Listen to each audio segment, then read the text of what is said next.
apa? Yo, halo masyarakat, selamat datang di channel Kinemus Anime. Seperti biasa, karena admin lagi gabut dan gak ada kerjaan, daripada jadi beban keluarga, gimana kalau admin buatin 5 fakta karakter anime lagi? Mungkin hampir semua wibu pasti tahu kalau fandom anime yang isinya bocil semua meronta-ronta mengatakan kalau episode 19 kali ini bagus banget. Cuman lihat Mikey berdarah doang. Jadi di video kali ini yang sudah admin bahas di awal, mungkin enaknya kita bahas husband ter-GBLK di musim ini alias Mikey. Maksudnya GBLK pemimpin geng badas bin jago yang hebat, bukan goblok. Nah, Mikey digambarkan memiliki rambut berwarna kekuningan dan tinggi yang tidak terlalu tinggi. Mikey juga dijuluki orang yang tak terkalahkan karena fisik yang sangat overpower. Dan ini dia 5 fakta menarik tentang Sanomanjiro atau Mikey.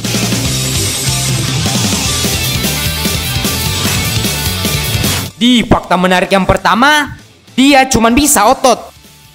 Ini fakta yang sangat jelas kalau Mikey cuman bisa otot. Jadi pada dasarnya, Mikey adalah seorang yang memiliki kemampuan di atas rata-rata anak seusianya. Bahkan di atas kemampuan orang dewasa sekalipun. Hal itu merupakan sesuatu hal yang tidak bisa dibantah. Karena Mikey bisa mengalahkan semua anak SMA dalam sekejap. Padahal saat itu usianya masih di bawah 10 tahun. Mikey juga bahkan dijuluki tak terkalahkan akibat hal itu. Bahkan tendangannya yang dianggap sangat berbahaya karena bisa mengalahkan lawannya dalam sekejap. Tapi sayangnya kelebihannya hanya itu. Jika di bagian otak, maka ia kalah jauh dengan anak seusianya. Jika di bagian tekad, ia juga kalah jauh. Jelas, untuk seorang pemimpin, jika kehilangan sebuah tekad atau sebuah jalan, maka ia akan gagal menjadi seorang pemimpin yang hebat. Mau sekuat apapun Mikey, kalau cuma bisa otot, dia akan kehilangan segalanya seperti masa depan saat ini di anime Tokyo Revengers. Di fakta menarik yang kedua, kunci utama anime Tokyo Revengers. Ingat, disclaimer dulu. Admin bukan pembaca manga Tokyo Revengers, tapi hanya mengikuti cerita animenya saja. Jadi kalau ada yang salah komen aja di bawah. Jadi di animenya, akar dari segala masalah adalah si antagonis utama saat ini, yaitu Kisaki Teta. Coba perhatikan semua masalah di animenya. Hina dan Jambul Panjang mati karena diperintah oleh Kisaki, yang mana Kisaki berhasil menguasai Toman atau Mikey. Meskipun kepala dari segala masalah adalah Kisaki, tapi tetap ada Mikey di sampingnya. Jelas, Toman tetap dikendalikan oleh Mikey. Bahkan menurut teman admin yang ngikutin cerita dari manga anime Tokyo Revengers, Mikey tetap menjadi jahat di manganya, walaupun Hina dan lain-lain berhasil hidup dengan damai.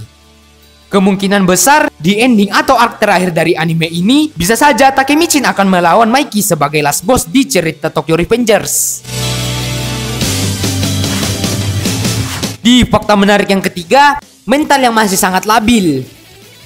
Ini merupakan sambungan dari fakta menarik yang pertama.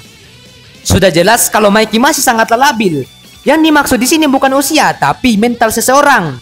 Jika dibandingkan dengan Takemichin yang memiliki mental yang kuat dan tekad yang benar-benar kuat, Mikey kalah jauh dengan hal itu. Sudah sering kita diperlihatkan kalau Mikey selalu merengek seperti anak-anak kecil. Dan itu merupakan hal yang sangat tidak cocok sebagai pemimpin dari organisasi besar. Dan itu semua sudah diperlihatkan setiap ada arc baru. Saat meninggalnya Botak, Mikey tidak bisa melakukan apa-apa lagi dan memutuskan menjadi jahat bersama Kisaki. Jika diperhatikan dengan baik-baik, umur mental Mikey masih berada di usia kisaran 8-10 tahun. Karena ia masih sangat mudah terobsesi dengan hal-hal yang ia rasa keren, walaupun itu sebenarnya buang-buang waktu. Di fakta menarik yang keempat, terlalu naif. MC anime ini yang naif? Tidak, menurut admin, orang ini lebih naif daripada MC-nya.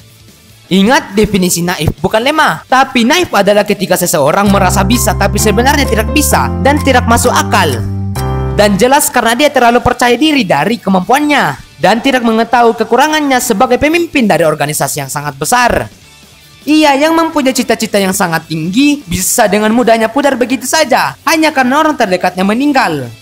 Jika seseorang ingin tujuannya berhasil, maka ia harus sedia dengan segala sanksinya, mau itu pengorbanan seseorang hingga beban mental yang ia tanggung. Sayangnya, Mikey tidak bisa menahan beban mental tersebut dan jatuh ke lingkungan jahat dengan mudahnya dan meninggalkan cita-citanya yang sangat tinggi. Di fakta menarik yang kelima, apa bagusnya nih karakter? Lari cu, ada Pepe Mikey. Jadi semua orang termasuk normies dan gamers pasti takut dengan Pepe Mikey. Bukan karena Mikey yang jago, tapi bocil yang pakai PP itu biasanya mudah sekali tersinggung. Jadi pada dasarnya, Mikey memiliki muka yang rada tampan dan keren, dan mempunyai kepribadian yang lucu. Itu menurut fansnya Mikey. Tapi menurut admin pribadi, dia cuma bisa otot saja dan tidak punya kemampuan yang lain.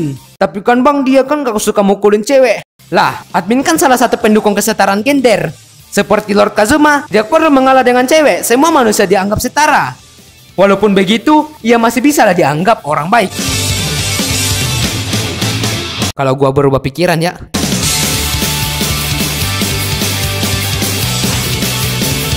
Nah, itu tadi beberapa fakta menarik tentang Sano Manjiro atau Mikey. Fakta manakah yang kalian suka? Tulis aja di komentar. Kalau kalian suka videonya silahkan like. Tapi kalau nggak suka like aja. Dan sampai jumpa di video selanjutnya.